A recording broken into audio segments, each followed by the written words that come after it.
I have visited both the West Bank and also the Gaza Strip. The situations there are somewhat different.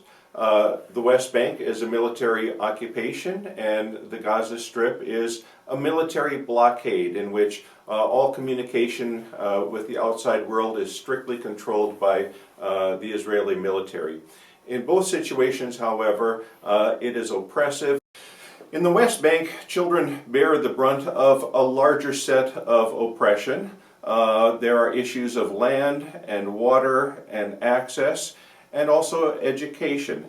Children are often the targets of the Israeli military, who will break into houses in the middle of the night, take them captive, and deny them civil rights. They are taken to prisons and often subjected to torture, denied access to legal counsel, and denied access to parents. In part one of this video, we heard stories of individual youths, boys and girls alike, who were arrested and incarcerated by the Israeli military. We highlight briefly now certain facts about the system of Israeli military detention which deserve your special attention. There are 6 items on this list.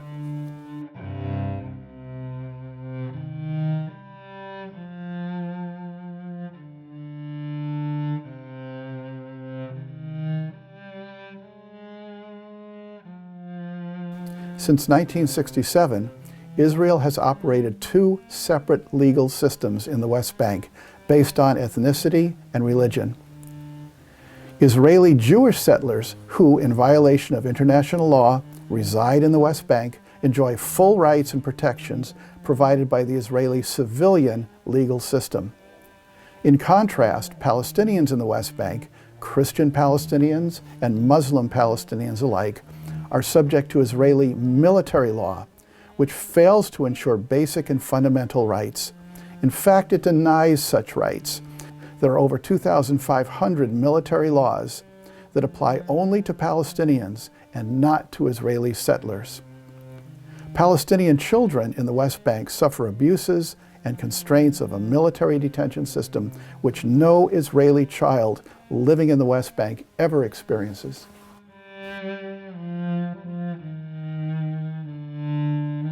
Arrests of children often occur at night, when the child and the family are sleeping in their home. Without any previous notice or alert, heavily armed soldiers break into the home, gather everyone in the family in a single room, then blindfold the targeted child and zip tie the child's wrists. The soldiers then take the child to a waiting military vehicle. They don't tell the parents why the child is wanted or where they are taking the child. The parents have no idea where their child is being taken or when they will next see the child. From 2014 to 2018, Reverend Lauren McGrail served as a mission co-worker with Global Ministries of the United Church of Christ and Disciples of Christ, serving Israel, Palestine, and our mission partner, the YWCA of Palestine. In these remarks about detention of youth, McGrail refers to skills training courses offered by the YWCA of Palestine and its partner associations in cities across the West Bank. The Palestinian youth in our associations, which are in Jericho and Ramallah and Bethlehem and East Jerusalem, all of the youth who come to us for training, I would say probably 90% of them have been affected by the detention of youth, either themselves or family members or cousins. So all of them, the whole family structure, the whole society is living in a constant state of trauma and terror and night terror, because most of what has happened is that Israeli military come to families in the night. The experience of arrest and detention is absolutely terrifying for both parents and children. Night raids destroy all sense that the home is a safe and secure place for family members to live. Night raids destroy any belief by the children that parents can protect them from foreign soldiers. When the child is removed from the home and driven away in a military vehicle, the child is utterly alone, with no one to support or protect him or her. At the military detention center, an interrogation is performed by Israeli military personnel. The children arrive at the interrogation centers tired, exhausted, sometimes cold, and shaking with fear. Many have been kicked or beaten during their transport to the military detention center. The purpose of the interrogation is to get the child to confess. Typically, the child is accused of throwing stones in the direction of settlers or heavily armed soldiers. How valid are these accusations? Here's an instructive story. Recently, a child was arrested while kicking around a soccer ball in the West Bank city of Hebron. When the child's father asked why his son was being arrested, the soldier said it was for throwing stones at some nearby settlers. The child's father protested, saying his child could not be guilty of this charge, as the youth was playing in a fenced-in enclosure. The soldier then changed his story, stating that the child had stolen the soccer ball from a settler. That charge, too, couldn't be true, explained the father, as he had just purchased that soccer ball for his son, and he had a sales slip to prove it. The soldier nevertheless arrested the child, explaining that the child was wanted for questioning. But it doesn't really matter what crime or misdemeanor a child is accused of. According to international law, including the UN Convention on the Rights of the Child, every child, everywhere, regardless of the offense they are accused of, possesses due process rights. International juvenile justice standards include an absolute prohibition against torture and abuse. During the interrogation, attorneys are almost never present. Parents are not present. The interrogation is almost never filmed or recorded. The children are often threatened with death or sexual assault, as well as death or harm to their family or friends if they do not confess. Some are held in solitary confinement while they are subject to repeated and prolonged interrogations. Some are chained to a chair for hours on end or forced to assume excruciatingly painful positions for long periods. Many are forced to sign confessions in Hebrew, a language they do not understand. In the trial that follows, this confession, signed under extreme duress, then serves as primary evidence used against the child. Let me repeat that key point. The child's confession, signed under extreme duress, serves as primary evidence used to convict the child and send him or her to prison. At the pretrial military hearing, which follows the interrogation, children shuffle into a military courtroom wearing prison uniforms and shackled with metal leg chains. With their coerced confession presented as evidence, and knowing that if they fail to plead guilty, they'll likely spend even more time in jail, almost all children plead guilty of the charges against them. The conviction rate for Israeli military courts is over 99%. For Palestinian children, to be accused of a crime is to be sentenced for that crime. Following this hearing, roughly half of the children are transferred from the West Bank, where they live, across the border to prisons located in the state of Israel. Why is this done? Why are children transferred to jails in Israel? They are transferred because their parents are not allowed to travel to Israel. It takes a very special, difficult to obtain permit to do so. And the children who remain in the West Bank are often jailed at locations where their parents are not permitted to travel or can visit only with great difficulty. Most of the children charged in these military courts spend not hours or days in prison, but months or years. 30% of the children spend from 3 to 6 months in prison. Another 18% spend from 6 months to a year in prison. And another 18% languish in prison for 1 to 3 full years, and some more than that. Arrest and imprisonment of children leave a mark on all of Palestinian society. The arrests affect not only the child and immediate family, but the entire neighborhood in which they live. Everyone knows their child can be arrested. You don't have to be a parent to be upset by this. You just have to be human. It's not okay.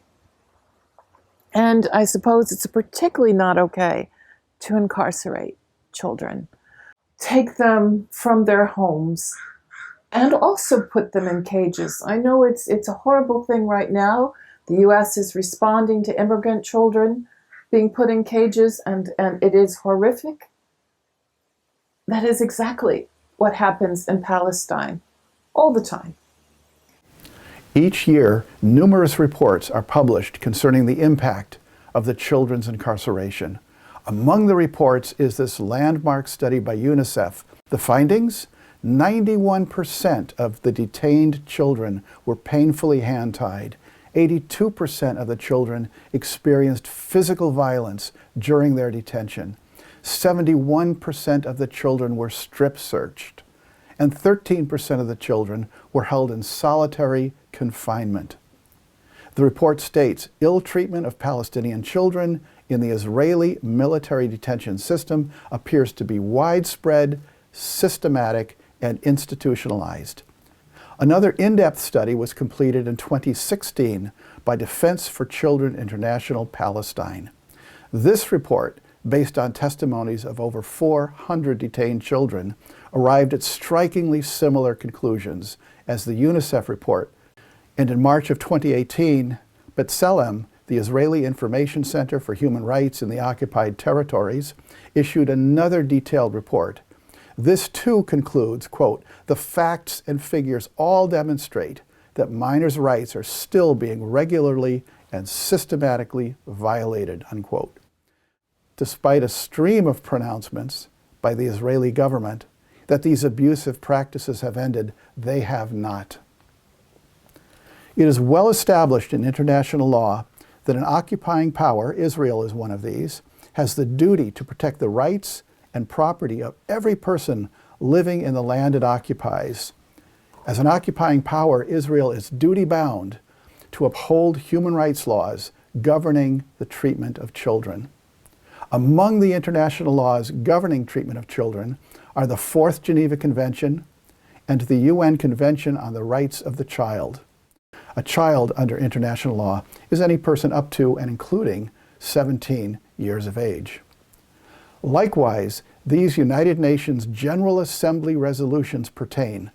All UN member states, including Israel, are legally obligated to uphold the provisions of these resolutions.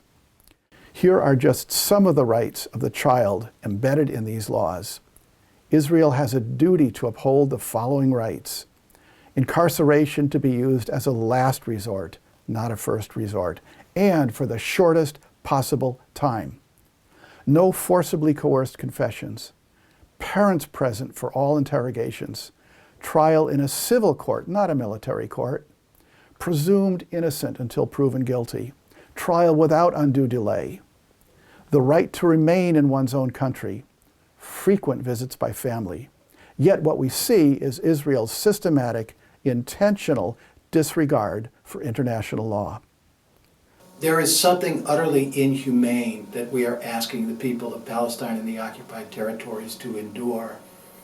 And having witnessed that, to then tolerate it makes me complicit with it. And there's a sense of urgency for me personally about this work that I can no longer ignore. In response to the abuse of Palestinian children, delegates to UCC General Synod 31 in July 2017 overwhelmingly passed a resolution of witness. This resolution highlights the traumatic situation of children living with constant fear of arrest, detention, and violence. The resolution also identifies specific actions to help bring an end to the human rights violations. Specifically, the UCC resolution calls on the State of Israel to guarantee due process rights for detained children as specified in the UN Convention on the Rights of the Child. Our resolution calls on the U.S. government to withhold military assistance to Israel for its ongoing violations of human rights law. And the General Synod 31 delegates urged all members of the United Church of Christ to learn more about the plight of children in Palestine and to continue working for a just peace in the Palestine-Israel conflict. As you consider next steps, know that we in the United Church of Christ are not alone in working for change. Awareness of Israel's mistreatment of Palestinian children is spreading rapidly among churches here in the United States and around the globe. Each of these churches at its national or international gathering has called for actions to help end the mistreatment of children. The World Council of Churches has also responded. At this very moment, volunteers from around the world in a program run by the World Council of Churches are escorting children to and from schools and other destinations. Their presence helps to protect the children from violence by Israeli military personnel and settlers. In response to our resolution, we in the United Church of Christ Palestine-Israel Network have identified a set of recommended next steps. These are actions that an individual or church committee or an entire congregation can take to help bring an end to the abuses we've described. The actions are study, contribute, and advocate. You can find information and resources for each of these actions on the website www.hatcnow.org. First of all, as a covenant responsibility, learn about the facts. Do not rely on propaganda produced by government agencies that want us to believe one thing about what's happening in Israel and Palestine. Our government has a point of view that, while it might be important for a variety of reasons, limits the capacity that they have to speak fully about the truth that unfolds in the occupied territories. I would encourage the members of our churches to find sources that can educate them beyond what they're hearing from our State Department. But nothing can impact you like traveling to and witnessing firsthand what you can read about from other sources. And I can tell you from my own experience, if you get an opportunity to travel to the Middle East, and in particular go behind the walls of the occupied territories, I know that, like me, your life will be transformed by the experience. And so the second thing I would say to members of our local churches is send representatives and have them travel to the occupied territories themselves and come back and tell you what they experienced. Again, we direct your attention to the handout which accompanies this presentation. There you'll find recommended materials for continued study, including films, books, and curricula for individuals and groups. Also, when you travel to the Holy Land, it's vitally important that you select an alternative tour, sometimes called responsible travel. These are tours with Palestinian guides, which foster relationships with resident Palestinians and give you the opportunity to witness firsthand the impact of military occupation. A list of alternative tour groups is included in your handout. Another action to consider is to contribute financially or through volunteer work. Many organizations, including global ministries, are working in the Middle East and in the U.S. to challenge the abuses of the Israeli military detention system. Through these organizations, you can provide tangible aid to children and their families affected by these abuses. The United Church of Christ, through Global Ministries, does global mission in partnership. We don't do it alone. We listen to the voices of our partners, we engage with them, we are informed by them in terms of the realities that they experience on a daily basis. Our understanding of the world, therefore, does not come only through the media. It comes from the voices of people and partners that we have. In Israel-Palestine, we have relationships with the YMCA, the YWCA, the Middle East Council of Churches, B'Tselem, which is an Israeli organization that promotes human rights in the occupied territories. We have relationships with educational institutions such as Raudat Zuhur. Raudat Zuhur is a primary school in East Jerusalem. The name itself means Garden of Flowers, and it's a place where young children have an oasis. Palestinian families are all impacted by the incarceration of a family member. And oftentimes it is children who are the ones who are incarcerated. the YMCA rehabilitation program, which is based in Beit Sahor, a town next to Bethlehem, is a program that helps to help children overcome the trauma of physical abuse as well as psychological abuse that they've experienced as a result of the occupation, and in particular, those who have been incarcerated. So the programs that Global Ministries support address very directly the realities of those who have been incarcerated and have been treated terribly. One of the projects of our partners is called Keep Hope Alive, and one of the dimensions of that partnership is the planting of olive trees. The Israeli military frequently bulldozes down olive trees, some of which have been producing livelihood for Palestinian families for centuries. Keep Hope Alive, one of its dimensions is to replant olive trees. We in Global Ministries are committed to being good stewards of all of the resources that we have, both human resources and financial resources. Please, we ask you to get involved, to give generously, to advocate with strength and with courage, that together we might address the issues of the occupation and the status of Palestinian children who live under terrible oppression. There are many additional organizations working diligently to address the systematic abuses of children.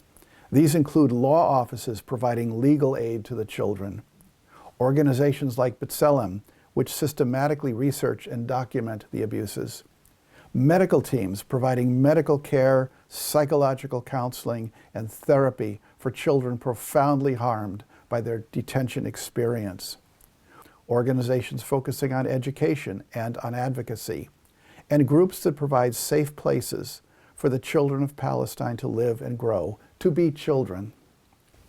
We've listed a number of these organizations on the accompanying hatcnow.org website. It is essential for UCC congregations and people to take action to end the abuse, because we as Americans are complicit in that through diplomatic support of the oppression of the State of Israel against Palestinians.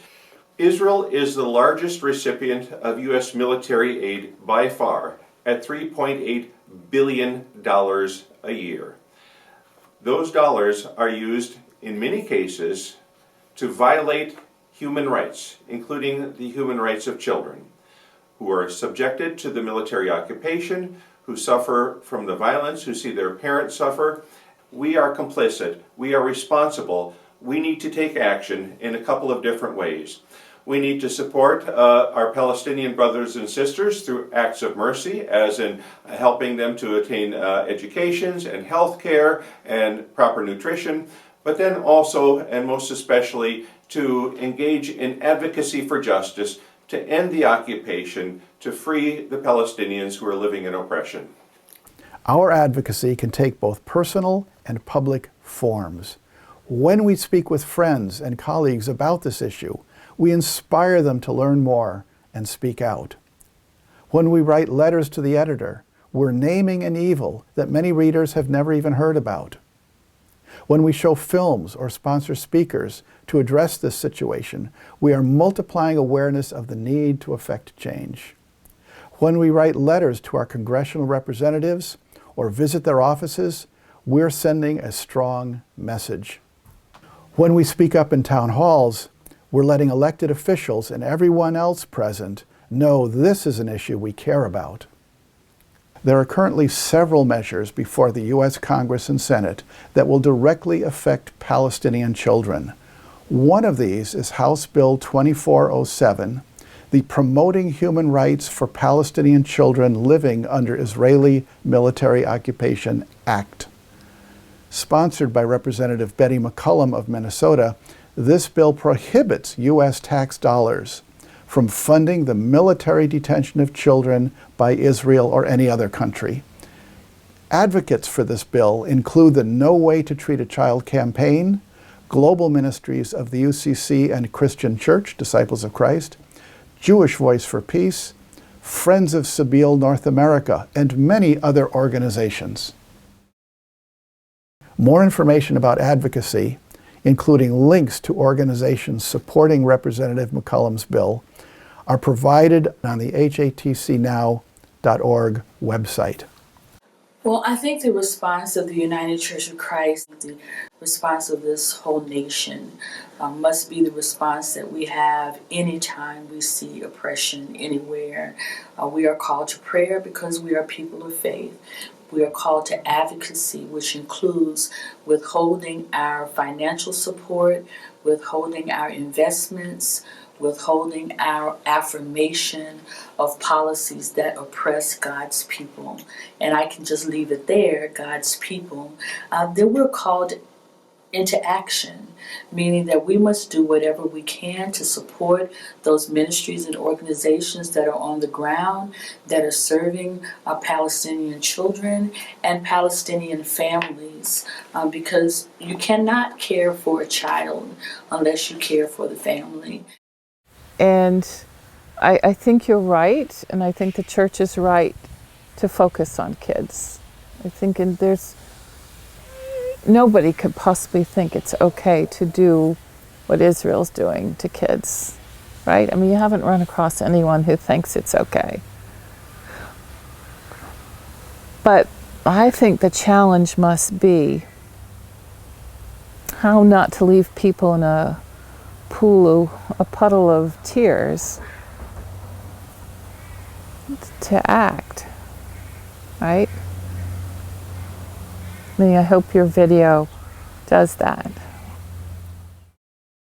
It has been going on for decades. However, it is not hopeless, and we are not helpless. The occupation is not eternal. It is not the will of God. It is a result of human actions. And therefore, human actions can reverse it, can end the occupation, and bring about justice. We in the United Church of Christ have a responsibility to be a part of that movement for justice. I know, I understand the challenge of speaking about this either publicly or privately with people who are family or friends. But find your voice. It's important. For the sake of these children who are suffering every day, find your voice. It matters. And yes, it's sometimes going to feel awkward. And yes, sometimes you're going to say something that wasn't entirely accurate. But it's important that we speak. For in our silence, I think we become complicitous. And that's something I find intolerable. I won't be silent on this. And I encourage you to find your voice.